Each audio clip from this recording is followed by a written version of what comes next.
It was a warm summer night. I was having a sleepover with my two friends Max and Matthew at Matthew's house.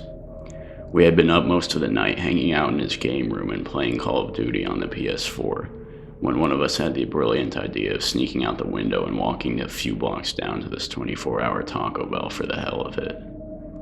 It was past 2 a.m. and Matthew's house is gigantic, so we didn't really make opening the window and climbing out of it too discreet.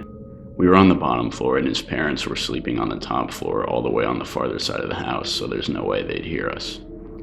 Matthew lives in a gated community right near the gate, but once you leave the gate and walk a few blocks down, it starts to get more urban. We walked for about 15 minutes out of the neighborhood and down the block until we came to the shopping center the Taco Bell was at. The place was absolutely dead at this hour. The night air was humid and the only sounds were the crickets and the odd car passing by. While we were sitting in the Taco Bell after ordering food, Max suggested we go to the sports ground nearby and just mess around. We all thought it was a good idea. We finished our food and crossed the street to the sports ground, which consisted of a few picnic tables, baseball diamonds, and a large soccer field. All the field lights were out, but the street lights around the picnic tables, bathroom building, and playground were still on. We decided to play a game of hide and seek, and after that we'd be on our way. We set the farthest bathroom building from us as the boundary. Max was seeking. After he started counting, Matthew and I ran off and went separate directions. I decided to hide by the far bathroom building, while Matthew ran off towards the soccer field. I tugged on the door to the building, but it was locked, so I ran around the back side where there were a couple of bushes, and then I crouched down under them. I was waiting there for about 4 minutes, with my face in the dirt, and then I heard footsteps approaching. They weren't coming from the front of the bathroom building, but rather than ahead of me, which was odd because I wasn't sure why Max would be past the boundary point. The footsteps seemed to come off the soccer field and onto the pavement, and they were heading straight towards my spot. I tried my best to lay still and silence my breathing. The footsteps walked to what sounded like right outside the shrubs I was hiding behind. After about 30 seconds of uncomfortable silence, they continued around the front of the building. I was probably laying down in the dirt for another 5 minutes when I decided it was time to head back to the spot we had started at. I stood up and spent a few minutes brushing dirt off my shirt and pants when I heard the creepiest sound from what sounded like above me. It sounded exactly like someone clicking their tongue on the roof of their mouth. I looked up towards the sound, and to my horror, there was someone peeking over the edge of the roof of the bathroom building at me. I could only see their head, like they were lying flat on the roof and peeking over at me. It was neither of my friends, rather some old-looking mid-60s man with whitish hair and a beard. His eyes were open really wide, as well as this large smile that showed a bunch of missing teeth. I screamed as loud as I ever had and crashed through the shrubs until I was out of them and took off in a sprint towards the parking lot, which is where we had entered from. I didn't hear him chasing me. I got to the spot where Max had started at, but neither him nor Matthew were there. I looked around desperately, but there was no one in sight. Then I saw him again, that guy who had been on the bathroom roof. He was standing 20 feet away from the building under a streetlight, just staring at me with this blank expression. I decided I wasn't waiting for Max and Matthew. I ran through the parking lot back across the street into a well-lit area by the Taco Bell. Then I took out my phone and called Max. He didn't pick up. I tried calling Matthew and he didn't pick up either. I went inside the Taco Bell and sat down, waiting a few minutes. Then I tried calling them again. Max picked up on the fourth ring. I asked him where he was, and he proceeded to start talking a million miles an hour about him and Matthew were being followed by some creepy old guy in the park, so they had to leave without waiting for me. Apparently they tried calling me multiple times while I was hiding in the bushes, but I wasn't receiving their calls somehow. They told me they were just outside the shopping center. I met up with them after that, and we went back to Matthew's house and snuck through the window into the game room again. We spent a few minutes talking about it, and I told them what I saw.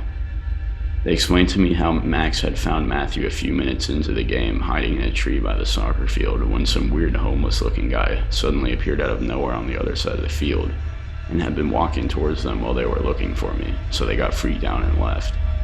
This was all within the time I was hiding in those bushes. I'm not sure if this was before or after I heard the footsteps, but it was definitely before I saw the guy myself. This experience still freaks me out to think about today, even years later, especially the thought of that guy's face looking over the roof at me.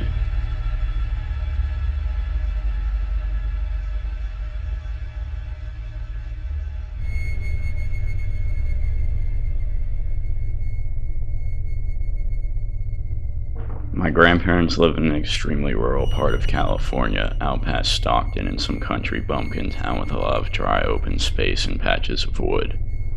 My parents have a 200-acre property there that lies along one of said patches of woods. Typically, I would only visit there by myself, but one weekend in April they allowed me to bring a good friend of mine, a guy named Troy who lived down the street from me.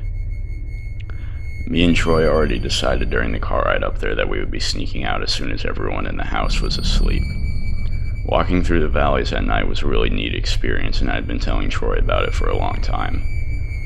Anyways, that night after everyone finished dinner and retreated into their respective rooms, me and Troy stayed awake just talking quietly in the guest room.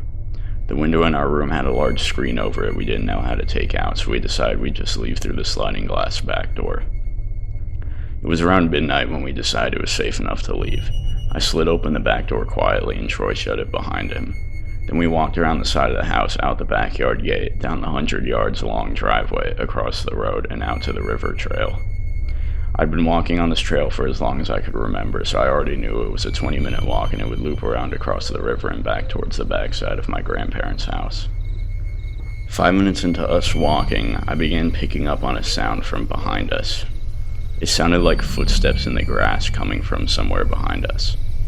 I asked Troy if he heard it, and we paused a second to listen, but as soon as we stopped, so did the footsteps.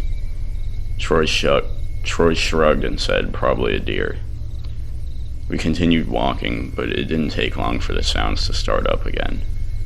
I spun around and aimed my flashlight behind us, and I swear to God, for a split second I saw the outline of someone ducking down into the bushes on the side of the trail.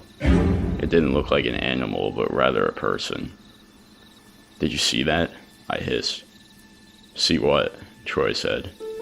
I pointed towards the bush I saw the person in. We kind of exchanged glances and implicitly decided neither of us wanted to confront whoever that was. So instead we decided to just start walking away faster. The footsteps still seemed to be hot on our tails, though. We went another 5 minutes or so of speed walking down the trail when Troy tripped over a root and nearly twisted his ankle. I heard the footsteps and rustling stop as soon as we did once again. I knew where it was coming from. It seemed to be coming from a specific bush that was to the right of Troy. I whispered to Troy, going over to the bush to see who was there. He nodded slowly but didn't follow me. I carefully began approaching the bush and stuck my arm out to begin pushing the leaves apart, when we both heard a sound that made us freeze. It was this low chuckle, that of an older man, emitting from the bush. That would have been enough to send me running and screaming for my life, but when a wrinkly hand began reaching through the foliage and pushing it apart, it didn't feel real. I turned around and took off running. Troy was right beside me. He dropped his flashlight and I wasn't making much of an effort to keep mine aimed on the trail, so we were essentially sprinting through complete darkness. I couldn't tell if we were being chased or not, but I didn't think we were. Eventually we made it back to my grandparents and went in through the back door again.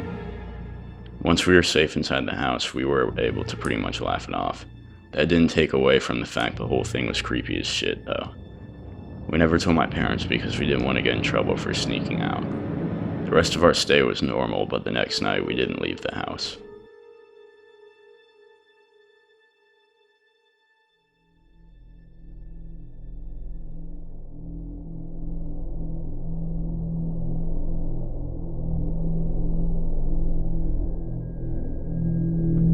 Two summers ago, I had a job at a Boy Scout summer camp up in the middle of bumfuck Colorado. It was an extremely huge camp. I couldn't tell you how many acres or anything like that, but it would probably take close to an hour to walk from one of its farthest points to another. Anyways, it was my first real job when I was 15, so naturally I was a dumbass. This whole incident wasn't even the main reason why I was fired, but that's irrelevant.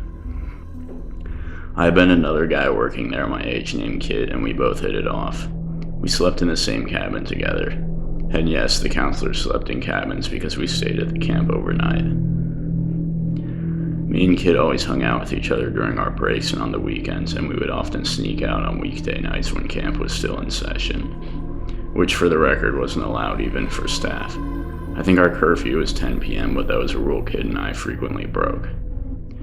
Anyways, the night of the incident, and why I was fired as soon as camp was over that week. There was this really huge abandoned cabin type building that was way up in the forest past the camp. A few other staff members talked about it, and the camp director and his cronies always reminded everyone it was not part of the camp's property, and not to go there because apparently other counselors and campers had frequently attempted that. The property it sat on was owned by some guy who grew a shit ton of weed up there, so that was also part of the reason why the superiors were so against anyone going near there. I think it was around 1 a.m. when me and Kit took some flashlights and left the cabin. The walk all the way from the staff campsite around the lake, past the mess hall, and up the game trail on the side of the hill to the border of the camp's property took around 15 minutes. We walked through the portion of the fence that had collapsed, as we knew it was there, and up to the cabin. It was one story but pretty large, maybe 6 rooms with a sagging roof and cardboard covering the windows. The front door was busted open like always. Kid and I stepped inside and started looking around. Each of the rooms were completely void of any furniture. One room had an old sofa in the center, another had 3 lawn chairs that looked like they were put there recently, and one room had an old radiator and a furnace with a large pipe going in the ceiling. Other than that, there was nothing in there. We both laughed and agreed this was a lot more lame than we thought it would be. So we just sat on the floor and talked, taking a few hits from Kid's vape. It didn't take long for things to turn creepy, though. We began hearing this odd scratching or shuffling type of sound. At first we thought it was coming from above us, but then it sounded like it was below us, and at a few points seemed to be surrounding us. It sounded like a bunch of rodents or something were moving around the inside of the house. While this was going on, me and Kid just kept looking at each other nervously and trying to laugh it off. Truth be told, I was shitting bricks though. Hearing something like that becomes a lot more eerie when you're sitting in an abandoned pitch-dark cabin at 1 a.m. in the middle of nowhere.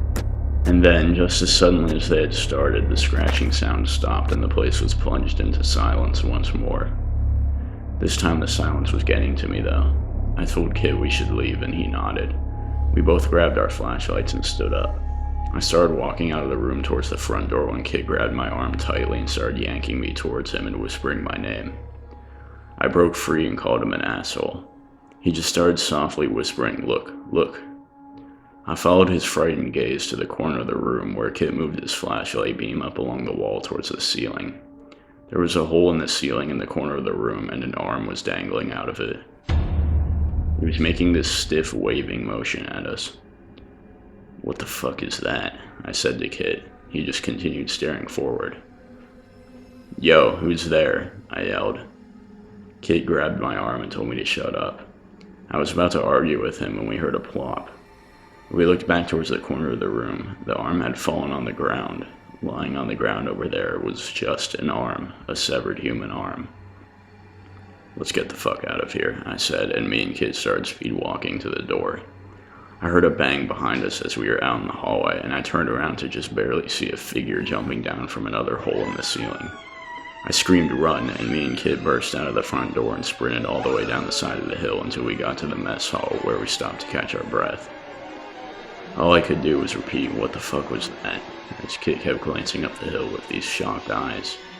Kid started saying that he left his vape there, and what if it was some guys from the director's office messing with us?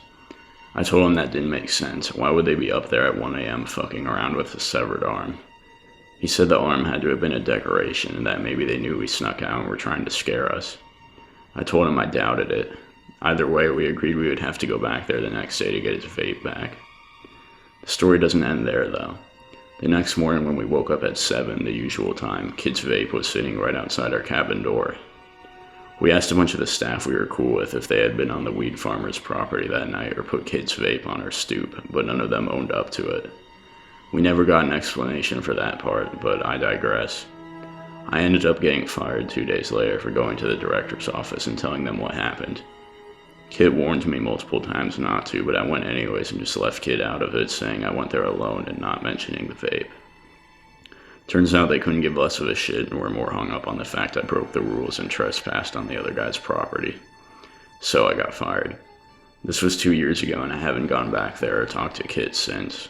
I'm sure he still gets reminded of the whole thing sometimes, just as I do, though. Something as utterly terrifying as that you usually don't just forget about.